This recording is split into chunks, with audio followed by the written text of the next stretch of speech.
Today, April 28th, 2026, the United Arab Emirates just announced it is leaving OPEC. Effective this Friday, May 1st, gone. After nearly 60 years of membership. This is not a rumor. This is not a diplomatic warning shot. The UAE's official state news agency confirmed it this morning, and global oil markets are already reacting hard. U.S. crude oil crossed $100 per barrel within hours of the announcement. The nationwide average price of gasoline, which was sitting at $4.18 per gallon today, the highest this year, is now in real question. And the twist that nobody in the mainstream press is explaining properly is this. The UAE leaving OPEC could actually push gas prices in two completely opposite directions at the same time. One of those directions is good for American consumers. The other one is not. And understanding which one wins depends on a single factor most people aren't watching. But before we get to prices, you need to understand the full weight of what just happened today, because this is not a routine policy adjustment. The UAE was OPEC's third largest producer, behind only Saudi Arabia and Iraq. It joined the organization in 1967, 7 years before the United States even experienced its first oil crisis. For 59 years, Abu Dhabi sat in that room in Vienna and helped set the price of oil for the entire planet. Today, it walked out without warning Saudi Arabia, without consulting a single other member. UAE Energy Minister Suhail al-Mazrouei said publicly that he did not raise the decision with any other country before announcing it. Not Saudi Arabia, not anyone. That detail alone should tell you everything about the state of OPEC right now. When a founding era member exits without a single courtesy call to the group's leader, the organization has a serious structural problem. So what actually broke? Because this decision did not happen overnight, even though the announcement felt that way to markets this morning. The tension between the UAE and OPEC, specifically between Abu Dhabi and Riyadh, has been building for years across multiple dimensions simultaneously. The most visible dimension was production quotas. OPEC had capped the UAE at 3.2 million barrels per day, well below what Abu Dhabi had actually built the capacity to produce. ADNOC, Abu Dhabi's state oil company, spent over $150 billion expanding toward a 5 million barrel per day target. By 2027, a goal OPEC quotas were actively blocking. Think about that for a moment. The UAE built infrastructure to produce 5 million barrels a day. OPEC told it to produce 3.2 million. That is nearly 2 million barrels per day sitting idle because of a Vienna agreement.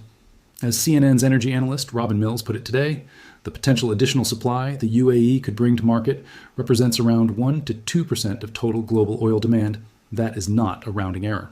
The second dimension was geopolitical. The UAE and Saudi Arabia, once close allies in the region, have been drifting apart on multiple fronts for years. They backed opposing sides in Yemen.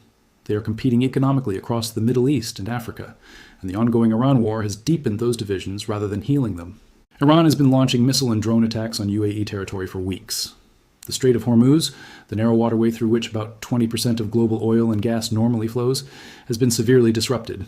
And while both UAE and Saudi Arabia are technically OPEC members with shared interests, they have been responding to this crisis with increasingly different strategic calculations.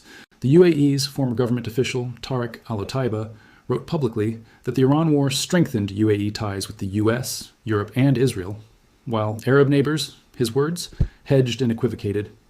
In my view, what the UAE is signaling today is that its strategic alignment has fundamentally shifted. It is closer to Washington and Tel Aviv than it is to Riyadh right now. And staying inside an oil cartel that includes Iran, the country actively attacking UAE territory, while also accepting production limits that cost billions in revenue, that combination simply became untenable.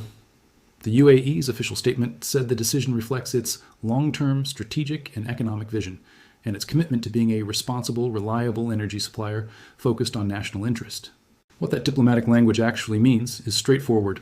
Abu Dhabi has decided that its future is better served by volume and flexibility than by coordinated scarcity with partners it no longer fully trusts. Now here is where this hits every single American who drives a car, pays a utility bill, or buys anything that moves on a truck. Gas prices today are at $4.18 per gallon nationally, according to AOA, the highest point since the Iran war began. Californians are paying $5.84. Even Oklahoma, one of the cheapest states, is at $3.38. Crude oil just crossed $100 per barrel again this morning, the first time since April 10th, partly because Iran nuclear talks showed no meaningful progress, and partly because of this very announcement. So, in the short term, the UAE exit has not helped American consumers. It has spooked markets and pushed prices up. And here's the structural reason why. The Strait of Hormuz is still largely closed. The UAE has the capacity to produce far more oil, but it cannot ship that oil to global markets if the strait remains blocked by the ongoing conflict with Iran. Rystad energy analyst Jorge Leon said it clearly today: near-term effects will be muted because of Hormuz disruptions. The extra barrels the UAE wants to sell are effectively landlocked while the strait remains closed. But the moment the strait reopens and tankers can move freely again, the entire equation changes completely for global oil supply. Capital economics economist David Oxley wrote today that once Hormuz is open, global supplies will be structurally higher than they would have been with the UAE inside OPEC's quota system. The UAE is well positioned to absorb lower oil prices because ADNOC's production costs are among the lowest in the world. It can profitably sell at price levels that would financially crush higher cost producers. What this suggests, when you step back from today's announcement, is that the UAE's OPEC exit is fundamentally not a short-term story. It is a long-term restructuring of how global oil supply gets managed, or stops being managed, after decades of cartel coordination. Rystad's Jorge Leon summarized it this way today: Saudi Arabia is now left doing more of the heavy lifting on price stability, and the market loses one of the few shock absorbers it had left. That is an enormous statement. OPEC controlled roughly 30% of global crude supply with the UAE inside, and without it, that share drops to around 26%, per analyst Dan Pickering at Pickering Energy Partners.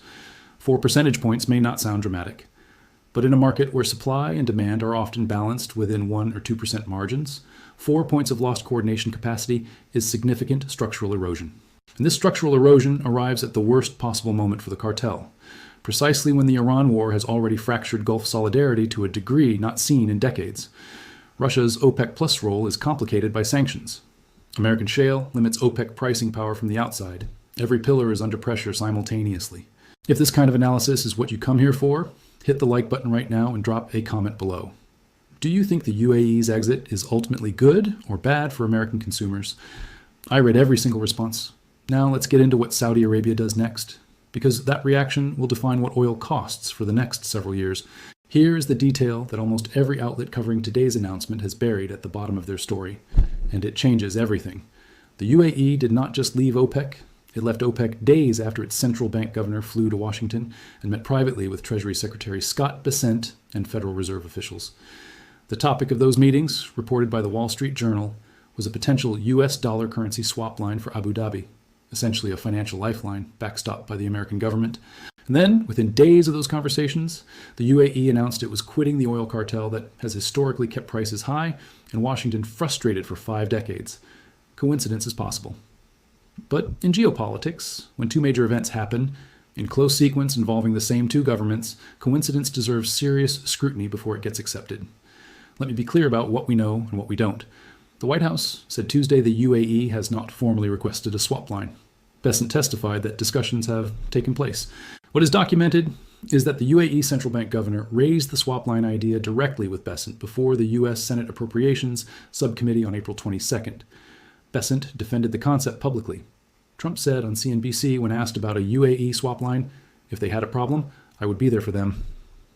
What Bessent said next in his Senate testimony is worth paying close attention to, and I'm going to quote him directly so there's no ambiguity about what was actually said in that hearing room. He said, "Extending permanent swap lines can be a major first step in creating new U.S. dollar funding centers in the Gulf and Asia." Read that slowly. Not a temporary arrangement, not emergency liquidity, a permanent dollar funding center in the Gulf. This is a structural realignment of the dollar system, not a one-time bailout. Baker Institute researchers had previously estimated that if the UAE could produce without OPEC quota constraints, it could generate upwards of $50 billion in additional annual revenues. That $50 billion number is now the prize Abu Dhabi is chasing, and the path to capturing it runs directly through Washington, not Vienna. In my view, what we are watching unfold today is not simply an energy story. It is a strategic repositioning that has been negotiated quietly at the highest levels over several weeks.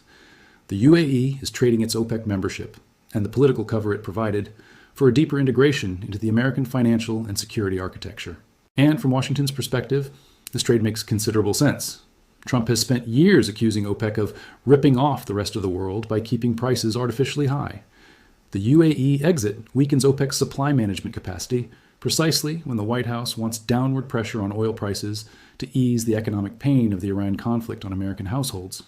Richard Goldberg, a former Trump administration official now at the Foundation for Defense of Democracies, said today that the UAE's withdrawal could be positive for the United States. The structural logic is straightforward. A UAE pumping at full capacity, aligned with Washington, is more useful to American energy strategy. A UAE constrained inside a cartel that still includes Iran as a member is far less useful and far more politically complicated. Now, let's talk about the country sitting at the center of all of this, because Saudi Arabia's position this morning is genuinely uncomfortable in ways that matter for everyone watching oil markets. Riyadh woke up today to find that its most significant Gulf rival had just exited OPEC without a phone call, without a warning, and without any apparent concern for how Saudi Arabia would absorb the blow. The UAE's energy minister was asked directly whether Abu Dhabi had consulted Saudi Arabia before announcing. His answer was unambiguous. He did not raise the issue with any other country.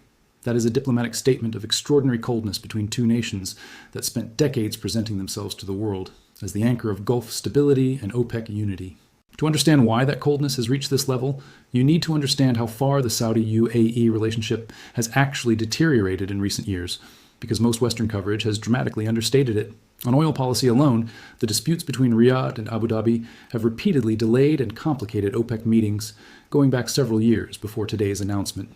The UAE consistently pushed for higher production baselines. Saudi Arabia consistently resisted. The UAE argued its expanded infrastructure deserved a larger quota. Saudi Arabia held the line. Beyond oil, the two countries backed opposing forces in Yemen.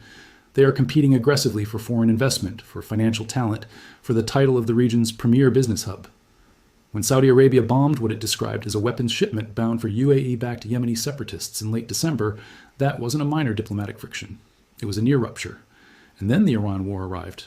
And instead of pulling the two Gulf powers together, it appears to have driven their strategic calculations further apart than at any point in recent memory.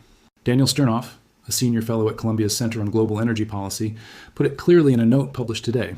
This is, in his words, a break with one of Saudi Arabia's core priorities. He added that the UAE has concluded the US, Israel, France, and other partners proved better allies during the Iran war than Arab neighbors. In Abu Dhabi's view, those neighbors hedged and equivocated diplomatically, while UAE territory was absorbing Iranian missile and drone strikes week after week. That framing is significant and worth sitting with. At its core, this is not primarily an oil production dispute between quota-frustrated producers. It is a fundamental reassessment of who the UAE's real allies are, and OPEC membership became incompatible with where that reassessment landed. Reuters reported today that some Gulf leaders met in person in Saudi Arabia on Tuesday, the same day as the UAE announcement, specifically to craft a regional response to Iranian attacks. But the UAE did not announce its OPEC exit at that summit. It announced it separately in a statement through its state news agency on the same day in what reads as a deliberate sequencing choice. Abu Dhabi is sending a message that it makes sovereign decisions on its own timeline. And that message was received in Riyadh, whether Riyadh acknowledges it publicly or not. So what does Saudi Arabia actually do from here? Because this is where the oil market implications become most consequential for American consumers watching gas prices. Rystad Energy's Jorge Leon framed it precisely today. Saudi Arabia is now carrying more of the price stability burden alone, and the market has lost one of the few genuine shock absorbers it had left. Saudi Arabia still has meaningful spare capacity and retains the ability to cut production in order to defend oil prices when needed. But every barrel it withholds to keep prices high is a barrel of lost revenue. And Riyadh carries its own significant budget pressures right now. Vision 2030, the Saudi government's flagship program to diversify the economy away from oil dependence, requires massive and sustained government spending over the coming decade. That spending requires oil revenue, and that revenue requires either high prices or high volume. Saudi Arabia cannot easily have both without the UAE inside the quota system. Without the UAE inside OPEC's quota structure helping to hold the supply line, Saudi Arabia faces a more difficult version of the same calculation the UAE just decided to escape.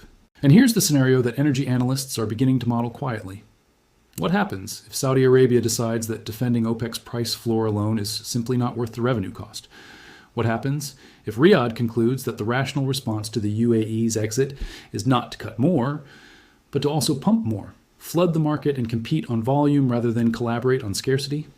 That scenario, a Saudi decision to abandon price defense and maximize production, is what triggered the oil price collapse of 2020, when crude briefly went negative for the first time in history. We are not there yet.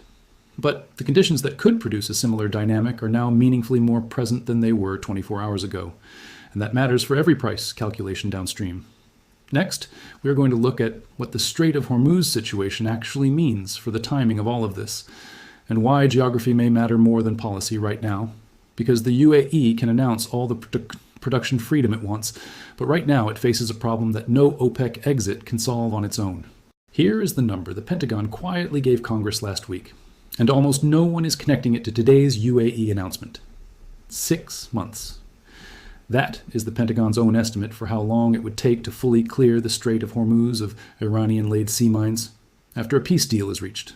Not 6 months from now, 6 months after hostilities end, and operations cannot even begin until the war stops. The full significance of that number is enormous, because what it means is this: even in the most optimistic scenario, a deal signed tomorrow, guns silent by the weekend, the strait does not fully reopen until late 2026 at the earliest, and that timeline sits directly underneath every calculation the UAE just made today about the freedom its OPEC exit is supposed to deliver.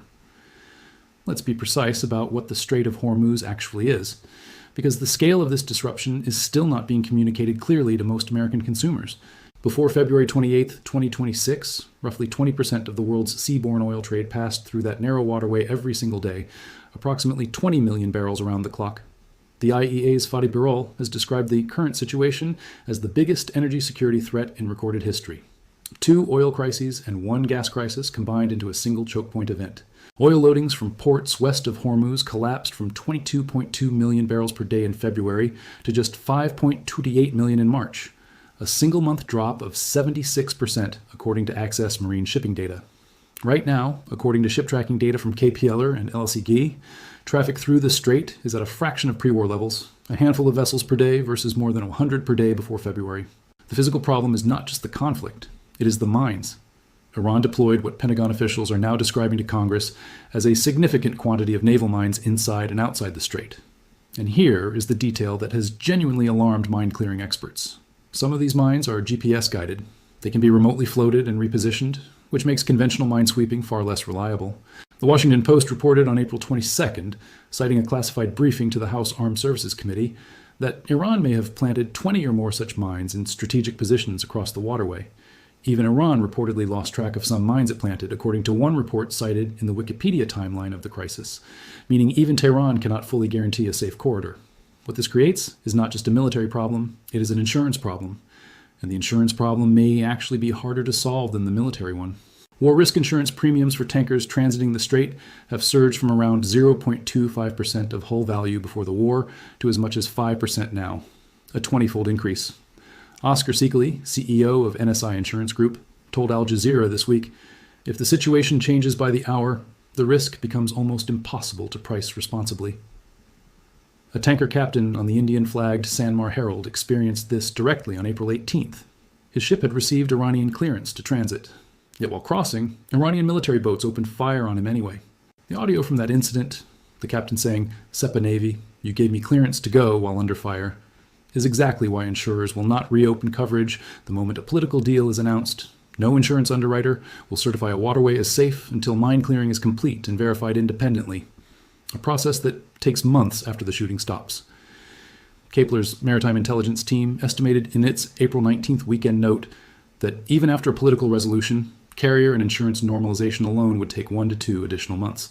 The Dow Chemical CEO, Jim Fitterling, speaking at CERAWeek in early March, modeled the full recovery chain and arrived at 275 days from closure to restored physical supply flows, roughly 9 months total. His calculation stacks the sequential steps: 6 months for mine clearance, 1 to 2 months for carrier and insurance restart per Kepler, plus time for force majeure unwinding and inventory rebuilding. And that 275-day estimate assumed operations could begin immediately after a political deal, which Pentagon officials have now clarified they cannot. Mine clearance requires the war to actually end first. The EIA's April 2026 short-term energy outlook models pre-conflict supply normalization only in late 2026 at the earliest. Every independent estimate points to the same conclusion. This does not resolve quickly. Now connect that timeline directly to what the UAE announced today, because this is where the gap between the announcement and the reality becomes genuinely important to understand. The UAE has declared its freedom to pump without OPEC quotas. Aden Sea has the capacity to add close to 2 million additional barrels per day beyond its old quota ceiling. But ADNOC cannot ship those barrels anywhere useful while the Strait of Hormuz remains functionally closed. The production capacity exists. The export route does not. There are partial workarounds. Abu Dhabi has pipeline infrastructure that bypasses the strait. The Adeco pipeline runs from the interior to the port of Fujairah on the Gulf of Oman, outside the strait. Fujairah's capacity is real and has been critical during this crisis, but it handles a fraction of what full Gulf export volumes require and cannot substitute for open strait access at scale. What this means in practical terms is that the UAE's OPEC exit is, in the near term, largely a strategic and financial positioning move rather than an immediate supply response. The barrels the world needs from Abu Dhabi are not arriving this week, or next month, or likely this quarter, regardless of what OPEC's quota sheets say. In my view, the market understands this disconnect, which is partly why oil prices moved higher today rather than lower on the announcement. Freedom to produce does not equal ability to deliver. But here is what the medium-term picture looks like. And this is where the UAE's decision starts to matter concretely for American drivers, not just energy traders. Rystad Energy stated this week that once the strait reopens, it will take until July for oil flows to reach 90% of pre-war levels, and up to another 2 months beyond that for those barrels to physically reach refineries around the world and get processed into gasoline consumers can actually buy.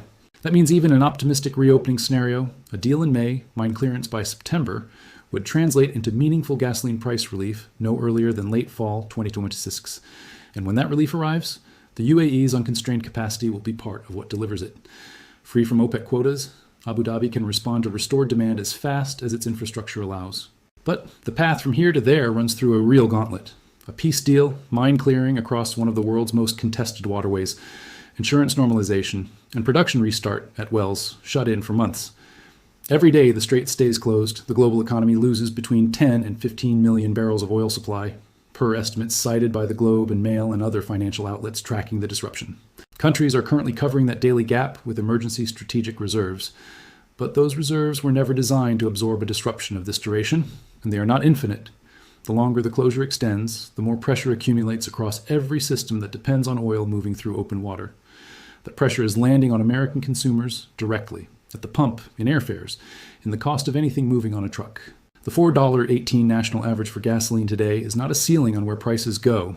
It is a floor, one built entirely on the assumption that the strait stays blocked through the summer. What happens next in the Hormuz crisis will determine more about American gas prices over the next 6 months than any OPEC decision, any U.S. shale production increase, or any policy announcement out of Washington. That is the full reality underneath today's UAE announcement.